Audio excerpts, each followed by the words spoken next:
Do attitude predict behaviour? ऐसा possible है हम किसी के एटीट्यूड के बेसिस पे उसका बिहेवियर प्रिडिक्ट कर सके?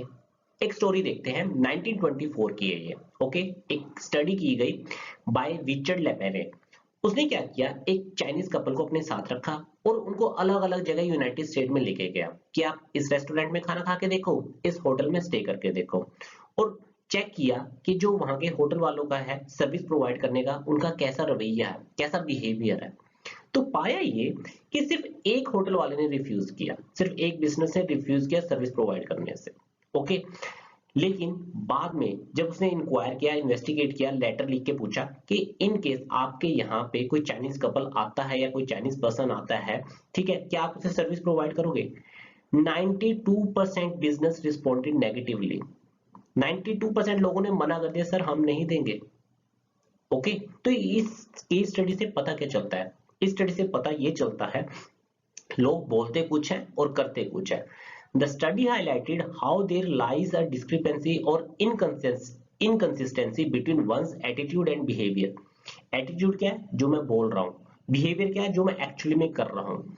ठीक है, इसका मतलब है कोई ना कोई फैक्टर है जो डिटरमाइन कर रहा है दोनों के बीच में रिलेशनशिप, एटीट्यूड और बिहेवियर के बीच में कुछ ना कुछ तो फैक्टर्स है।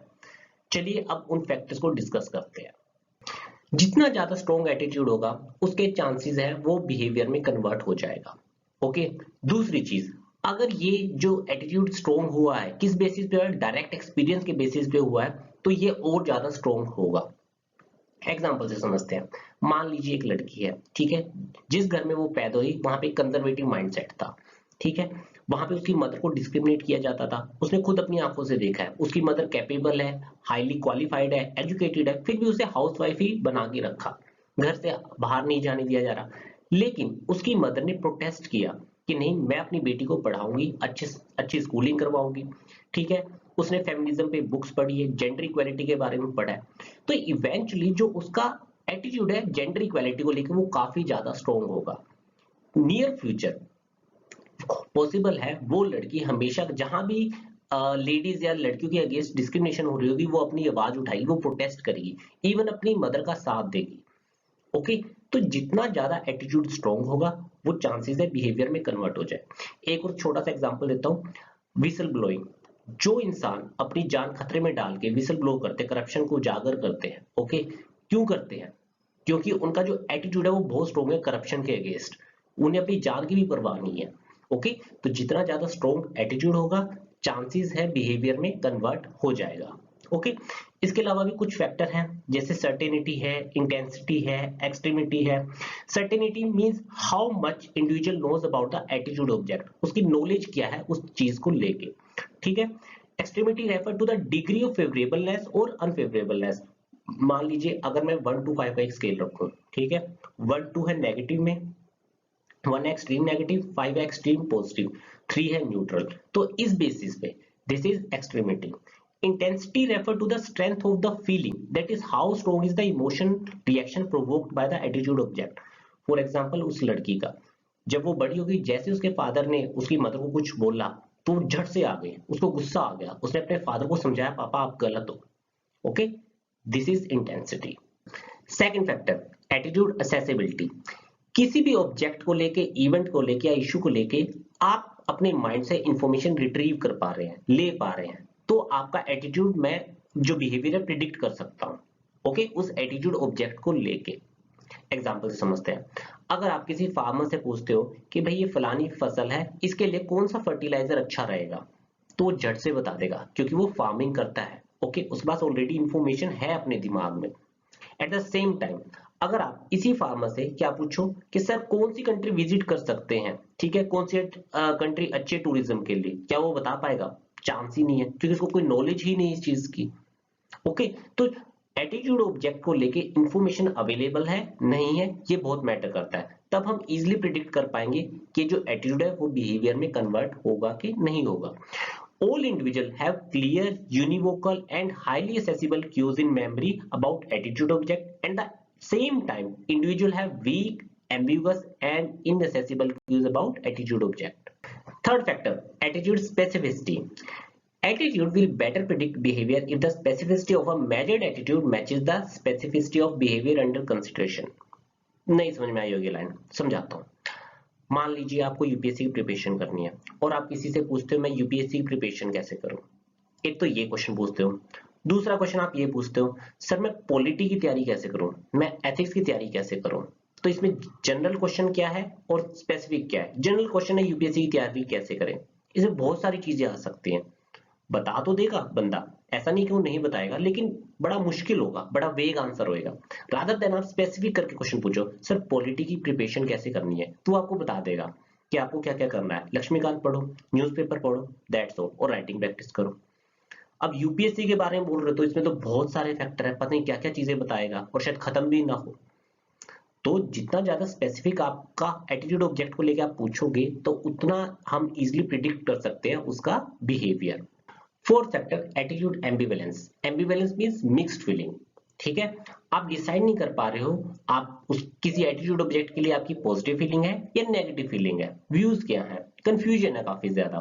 फॉर एग्जांपल मैं अगर आपसे पूछूं आपका सोशल मीडिया को लेके क्या ख्याल है, ठीक है, आपकी क्या राय है, क्या व्यूज है, तो आप कंफ्यूज हो जाओगे। आप कहोगे यार सोशल मीडिया है तो अच्छी चीज, हम अपनी सोशल लाइफ शेयर कर सकते हैं, दूसरों की सोशल लाइफ के बारे में पता कर सकते हैं। Okay, at the same time आपको नहीं यार काफी एडिक्टिव है, बहुत टाइम वेस्ट होता है, ठीक है, कोई प्रोडक्टिविटी नहीं है। तो आप मिक्स फीलिंग, आप डिसाइड नहीं कर पा रहे हो। This is attitude ambivalence. Last factor situation. जिस सोसाइटी में हम रहते हैं, जहां भी आसपास रहते हैं, उस सोसाइटी कुछ रूल होते हैं, कुछ नॉर्म्स होते हैं जो हमें फॉलो करने पड़ते हैं, वेदर वी लाइक इट और नॉट। तो पॉसिबल है जो आपका एक्चुअल एटीट्यूड हो वो आपका बिहेवियर में कन्वर्ट ना हो। Okay, it seems that there are some moments when our attitude can not be expressed in our behaviour. For example, आप लाइब्रेरी में जाते हो, आपको चुप करके ही बैठना पड़ता है, फोन साइलेंट करना पड़ता है, आप वहां बातें नहीं कर सकते अपने फ्रेंड के साथ। तो ये क्या है, आपका मे बी एटीट्यूड कुछ और हो, लेकिन उस सिचुएशन, उस जगह पे लाइब्रेरी में आपको चुप करके ही रहना पड़ेगा। ओके, सिचुएशन किसी और टाइप की भी हो सकती है। मान लीजिए आपको किसी लड़की को प्रपोज करना है, ठीक है, लेकिन पुलिस खड़ी है या उसके फादर खड़े हैं, तो क्या आप प्रपोज करोगे? नहीं, एनवायरमेंटल फैक्टर आ गया, सिचुएशन आ गया। ओके, इसके अलावा और सारी चीजें हैं, मतलब डिफरेंट डिफरेंट एस्पेक्ट है सिचुएशन के भी। For example time pressure. Time pressure is another aspect of situation that impact how predictive and attitude will be. In this case, it will strengthen the attitude-behavior connection. We know that under time pressure, when we are in a hurry, we use attitude as way to save our cognitive resource. For example, आपने rapid game देखी है, rapid fire game, जिसमें question पूछे जाते हैं फटाफट और आपको आंसर करना पड़ता है। इसमें आपके पास सोचने का टाइम नहीं होता, जो माइंड में इंफॉर्मेशन होती है वो आप इंस्टेंटली बताते हो। और कई बार ऐसा देखा है, कुछ चीजें आप ऐसी कह जाते हो जो आप कहनी नहीं चाहिए। ओके, तो जो आपका ट्रू एटीट्यूड है वही आपका बिहेवियर में शो हो जाता है। Because of time pressure we are less likely to display our true attitude if we believe that other hold a different attitude regarding the same object. ये क्या मतलब हुआ? मान लीजिए आप अपने गांव गए, ठीक है, वहां पे चौपाल पे बैठे हो, सभी डिस्कशन कर रहे हैं। किस चीज को लेकर डिस्कशन कर रहे हैं? कि भाई सेम सेक्स मैरिज पे सुप्रीम कोर्ट में केस चल रहा है, तो सब अपने अपने व्यू रख रहे हैं, और क्योंकि वो कंजर्वेटिव हैं तो सभी कह रहे हैं, सभी इसके अगेंस्ट बोल रहे हैं। फिर सडनली किसी ने आपसे पूछ लिया भाई आपका क्या व्यू है, अब आप क्या कहोगे?